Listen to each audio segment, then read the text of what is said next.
Manners maketh the man. Do you know what that means? No? Well, let me give you a lesson. The origins of the proverb, Manners Maketh Man, are attributed to William Horman. In 1519, he wrote the book Vulgaria, which meant common sayings. As a headmaster at Eton School in England, he simply put down information which for him was common knowledge and he wanted all of his students to know. But what does Manners Maketh Man actually mean? And by the way, the word men does not just refer to men, but to all humankind. What this simple proverb does is extol the virtues of good manners. Manners apply to how you speak, they apply to your tone of voice, your gestures, and your actions. In fact, it's been argued what distinguishes human beings from animals is good manners. So with all that being said, what exactly are manners and which ones does a modern man need to know? Find out, gents, in today's video.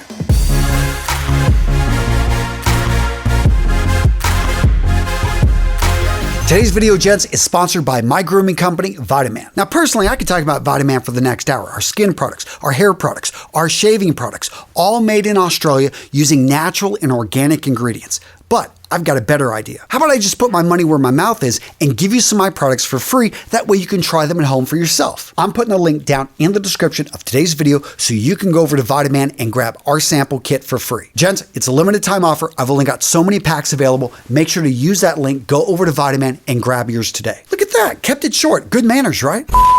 So the first set of manners I'm going to talk about are general respect manners. This is you being mindful of other human beings. Starting this off, the word please. You can use this in any request, sometimes in a question. The word please just simply acknowledges that you're asking another human being who is your equal to do something. Now, can you overuse it? Perhaps, but I find in today's society that is rare. Next up, we've got the word thank you. This is a common expression of gratitude. Anytime somebody does something for you, you want to thank them with a verbal thank you, or in some cases, send a note. Next up, let's talk about interrupting others. This is when others are speaking, when they're doing something, and you are going to step in. In general, you don't want to do this, but if you need to, make sure to use the word excuse me. Now, using the word excuse me is also a polite way to grab somebody's attention or to ask them to repeat themselves. The next set of respect manners I'm going to steal from the book, The 4 Agreements. And if you've read this great book, you know the first agreement is be impeccable with your word. What this means is that your words are very powerful. Only say what you mean and mean everything that you say. Gossip, talking about people behind their backs. We're all guilty of it. I am guilty of it. And why do we do it? I don't know. Maybe it feels good. It's something we don't have the courage to say to that person's face. Point being is think about what you're saying and be impeccable with your word. Right with that, let's talk about criticism. Criticism in public, shaming somebody in front of other people. I view this as bad manners. I think there's better ways to approach this for me. If I'm going to criticize, and I do think it's necessary sometimes to be truthful with people, do this in private.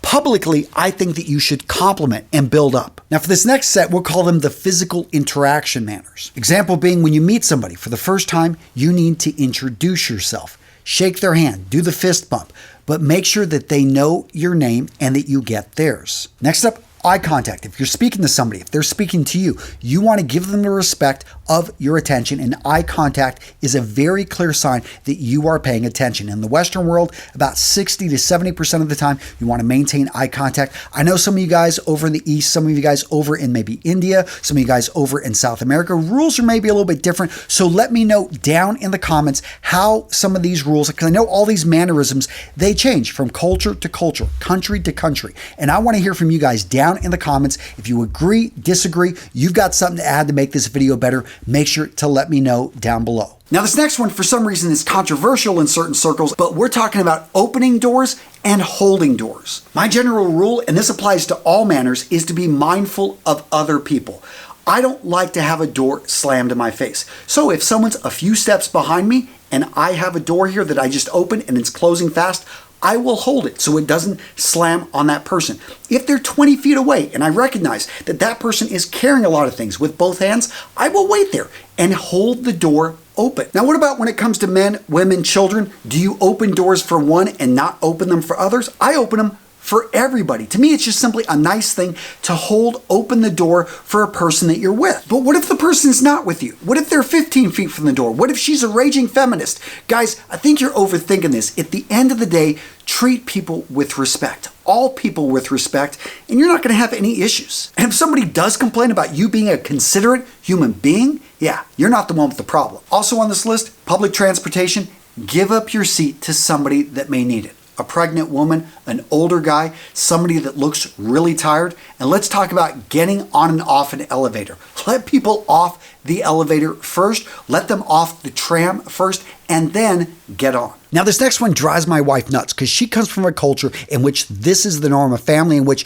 they practice this. And she came visiting here in the United States, my family, and we didn't always practice it. And it was something she was shocked by. And that is when you visit somebody, everyone in the home that you're visiting should actually come meet the visitor. You should introduce yourselves. You should say hello to them. You should ask how they're doing. Yes, you may be into your video games. You may be watching your favorite television show, but we don't gather around the television like it's a fire and all watch television. No, we actually should meet and we should interact. That's the whole purpose of meeting. I'm not going to call anyone out in my family, but it was something that I had brought to my attention. And now I know at my home, we enforce it with my kids. I make sure anytime we've got a visitor that everyone comes down to greet the visitor. Next up, when you bump into somebody unintentionally, let them know it was unintentional by saying, "Excuse me." It's a small thing, but it matters. Next up, we've got meal manners. And the first thing I will say here is observe the customs of others. Whether it be your neighbor and you're over for a meal with them,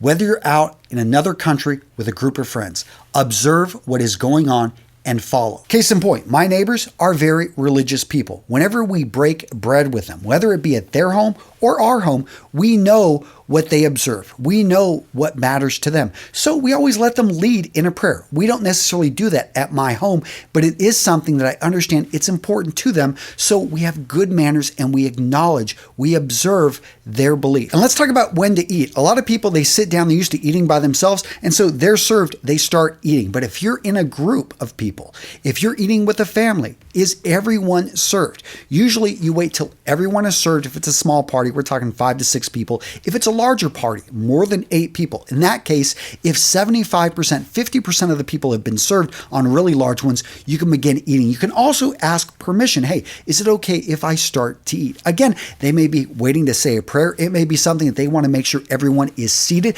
They're going to do a toast. I know in my family, we like to do toasts. So things like this are important to observe and to understand. Other basic rules, whenever you're seated, put your napkin on your lap. No elbows on the table, and whenever you're chewing your food, chew with your mouth closed. Don't talk with your mouth full. If you need to burp, try to do it silently. If you need to get up to use the bathroom or other people are still seated, you will simply say, "Excuse me," get up, and make sure to push your chair back in. Next up, we're going to cover the hygiene manners. If you're going to cough, if you're going to sneeze, make sure to cover your mouth with your hand or cover it with your elbow. Don't pick your nose in public. And to prevent this, make sure in private to use tissue when cleaning your nose. Wash your hands after using the bathroom, before eating a meal, or before handling any food. And I can't believe this still needs to be said, but don't clip your nails, don't floss your teeth, and don't brush your hair in public. Now, gents, if you think this world can use more people with better manners, do me a favor, smash that like button. Gents, when you guys interact with these videos,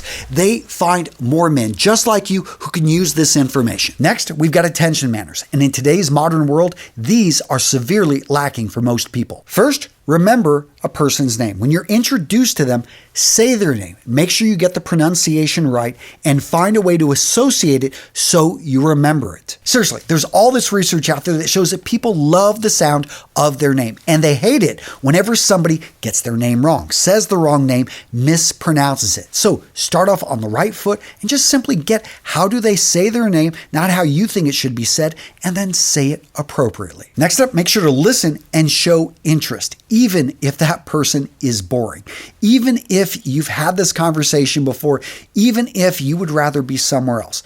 People are so bad at this nowadays. They don't know how to be bored. In fact, they've got to reach in and they've got to grab your phone. Another big mistake, do not pull out your phone. Don't even put it on the table. They've shown that even having that phone out on the table between you and somebody else creates a bit of division between you, and you don't want to have that because it is a diversion. It is something that you're thinking about it, you're seeing it, and we are addicted to our phones. Say, oh, I'll put a book out there. I'll be reading a book. No, engage. And what I'm talking about here is showing respect to this other human being who you want to have a conversation. If you're not having a great conversation, well, maybe close it. But while you're having that conversation, be fully vested, be fully there. Now, what if you've got to make that call? What if you've got to send out that text? Then excuse yourself from the conversation and go make it happen. And if you're going to be on a phone call, make sure to take that in another room away from other people. Here's the thing. Yes, they may be talking and having their conversation, but your conversation is interrupting theirs. And you need to be aware of that. I think it's best to take things outside, to take them into another space. Now, this next one I think really applies to modern men, and this is communication manners. First up, let's talk about timeliness. How quickly do you respond to people? And I think it's different in business or in personal life. In your personal life, I think you got a little bit more leeway. 2 to 3 days, if somebody leaves a message for you on your phone, they send you an email, it may take you a few days to get back to them. And as long as you're consistent and they know what you view as timeliness is, you guys have that unspoken agreement, you'll probably be good to go. In business, a little bit different, especially if you're in customer service, minutes, an hour may actually seem like too long to somebody whose website is down and they need help. But if you're the CEO of the company and people are sending you messages, sending you emails, it may be something, hey, I usually get back to people in the same workday, a few hours, or it could be something I get back to them within 1 or 2 working days. Whatever it is you have set and is your precedent, that is going to be key to make sure to maintain that. Next up, let's talk language. Now, there's a reason here at Real Men Real Style I'm not dropping F-bombs all the time, because I know that a lot of people out there watching my videos are young, are maybe 14 years old, 12 years old. My daughters will occasionally watch my videos because they want to see what dad's doing. So I keep things PG, sometimes PG-13. Point is, I know who my audience is, and you need to know who your audience is. If you're on the East Coast, you're around a bunch of guys, yeah, you can drop those F-bombs, but you need to be aware that if you're going to go meet your girlfriend's parents and they're from the Midwest, you dropping those F-bombs is not going to, I'm sure some of you guys have some stories you could share down in the comments, but you have to realize who are you speaking with and how they can be offended by something you don't even think second about saying. Another bit of modern manners I think every guy needs to know is whenever you're engaging with somebody one-on-one, they assume, I think most people do, that this is going to stay private between you and them. And if you're having a conversation, you put that person on speakerphone. Let them know they are now on speakerphone, especially if other people can hear them. And if you're joining a group call, make sure to announce yourself. Point being is all of a sudden when it expands out, you want to let that person know that you're going to CC other people. You're going to bring other people into the conversation. That right there is just good manners. And this one's just my personal opinion, but I don't think people need to be posting drama online, starting fights, putting stuff out there, trying to shame people. I get it, we're in a cancel culture, but for me, this is simply just bad manners. People should have the private conversation. If you're publicly putting something out there, it's like you're trying to virtue signal. You're really not trying to change somebody else's opinion, because all that's going to do is make them defensive, and in your mind, it's just going to make you look good. Psst, FYI, it doesn't. And let's not forget responsibility manners. Clean up after yourself, clean up after your family, and clean up after your pets. So what video to watch next? How about this one? Outdated manners and etiquette. Should you be following these? Guys, in this video, I break it out. So some of these, and the manners I covered in today's video, I think every man should follow. But what about some of these old school ones? What about these ones that people consider outdated? Find out what I think in this video right here.